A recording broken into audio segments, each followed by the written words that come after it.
Hey Hardin County, it's Michelle Labus. I want to give you an update on the Commissioners meeting for March 5th, 2026.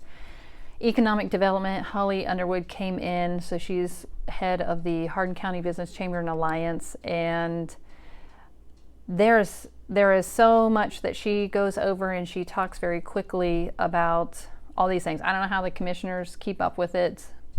They don't really ask a lot of questions, but they seem like maybe they agree with what she's saying. She will not give me a paper that she hands out to the commissioners, and so I have to do all the notes myself. And so I will do my best to share with you some of the highlights of what's going on in economic development in Hardin County. We are part of a 5-county CEDS group. So we have, with economic development, it's very complicated, and you have to sell your community, and you have to factor in your workforce and your utilities, what are your assets, and you have to sell them to these companies, and supposedly all these organizations that kind of overlap help you do that, and Job Ohio comes in, and it just seems far more complicated than it needs to be, especially when we don't really see much return for it. But this CEDS agreement has been updated, and I did look to see there was announcements made in the public that this is in public review, but it closes on the 11th, so I only have a couple more days left to actually see that document and kind of find out what it's all about. But it talks about, it's like Allen and Putnam and Van Wert and Hancock and Hardin, so they're all working together, I guess. I have to read the document. I'll let you know what I find out. Holly talked about data centers and how the board does not incentivize them, so I was happy to hear that. There was one that came and inquired, and they kind of gave the information, but they're not pursuing data centers. We don't have a lot of utility capacity to give to a data center, and they're kind of unsure of the longevity of them. So that was really nice. We're working on getting a land use, like a 20-year land use evaluation for Hardin County. We've not had one done, forever. And it's where you kind of sit down. Now you can do it through the Department of Ag. They're going after a grant through the Mark Dahl's office to see if we can it kind of gives you a plan on housing and farmland and all those kind of things. So it'll be interesting to follow that process to see what that looks like. You have to be kind of careful with those land use things, because you can maybe agree to things that you didn't really see the repercussions for. So I don't know. We'll keep an eye on it and see what happens. She talked about enterprise zones.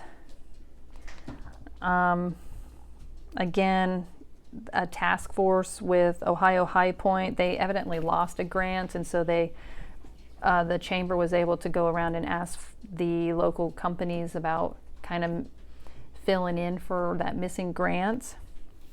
So that was a thing. The Kenton Historic Courthouse is going through a big shift, so it's kind of interesting. I think Kenton Revitalized used to be part of the historic downtown, and there was some drama, and they broke out on their own so they could kind of pursue specifically what they wanted. And then now the Kenton Historic Courthouse is undergoing a big shift. She didn't say too much about it, other than they're really excited to reveal kind of the business attraction, retention, and revitalization. Now, something that I think they're a part of is maintaining those buildings and getting them up to code, because of a fire that happened in Ada, which it was kind of isolated between alleys, that we don't have that isolation, and the fire would just go from one building to the other. And so you almost have to have a collective agreement to have the proper fire suppression and standards, so that you're kind of protecting each other. And so it's a very delicate situation, but I think that's part of what they're working on. The Hardin County Business Chamber and Alliance had their first virtual annual meeting, and so I was able to attend that. I'm a member of that board, or a member of the chamber, and so It was fine. They didn't really say much. They have the gala coming up April 16th where they do kind of their awards, and so I'll be able to attend that and kind of maybe get a better view of the chamber and the people that are involved in it. They talked about opportunity zones, which again, it's something I have to do a lot of research on, but the big beautiful bill has opened up these opportunity zones. So it sounds like in the past they were like a one and done deal, and we didn't even apply for them. So I don't know how long ago that was, but we didn't even apply. And so now the big beautiful bill is opening that up again, and so we're going to apply. It'll be open every 10 years and see if we can qualify for rural opportunities. So like you can get a 30% reduction in capital gain tax, you can get some improvement tax, you know, so there's tax incentives for doing those kinds of things.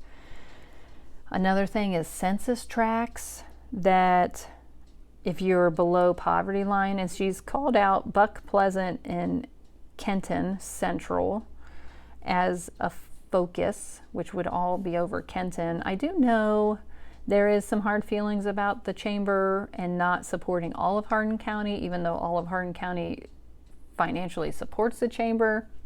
So it's kind of interesting that they picked all things that are here local to Kenton. But of course, Census Tracks is something that I need to do research on, and maybe it is appropriate. Although if you're talking about poverty, there's poverty in other parts of Hardin County. So anyways, let's see. I think that's it. That's all I had for Holly. If you would like to see the whole report, shoot over to the YouTube channel and you can listen to her. I don't know how long she's there, half hour or so. Josh from the HHWP came in.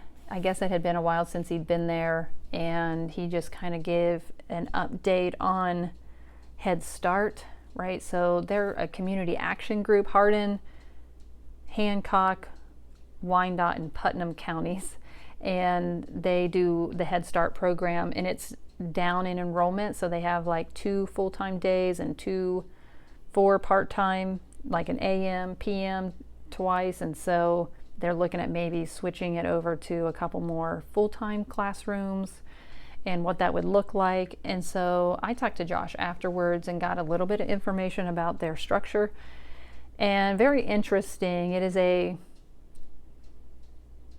public-private organization created back in the 60s. So the 3 commissioners, like there's a commissioner from each of those counties on the board, there's community members, there's another group. So there's like 3 groups that make up the board, and they kind of make those decisions, and it's with public money, but it's privately run. So like they run our WIC program, they run the Head Start, they run they're involved with the CATS public transportation, and so they do a lot of those kinds of things. Oh, they do like winterization with houses. So like if you can't heat your house because the windows are bad, they can kind of come in and help support that. They can come in and help do housing, and it's like a $14 million budget is what this group has. And I don't know if they said they have like 52 people that work with them, but only 7% of the 14 million is in staff. And they're very independent. So like one community action group does not look like the one that's next to it, right? And they don't have a governing board. They just are their own. So it's very interesting. Definitely something I will be learning more about in the future. So they talked about that. They talked about the public transportation, and it seems to be going very well. And other than that, it was just a real quick update. He's going to come in once a quarter and give the commissioners an update. All right. Well, that looks like that was it for March 5th. All right. See you later, Hardin County.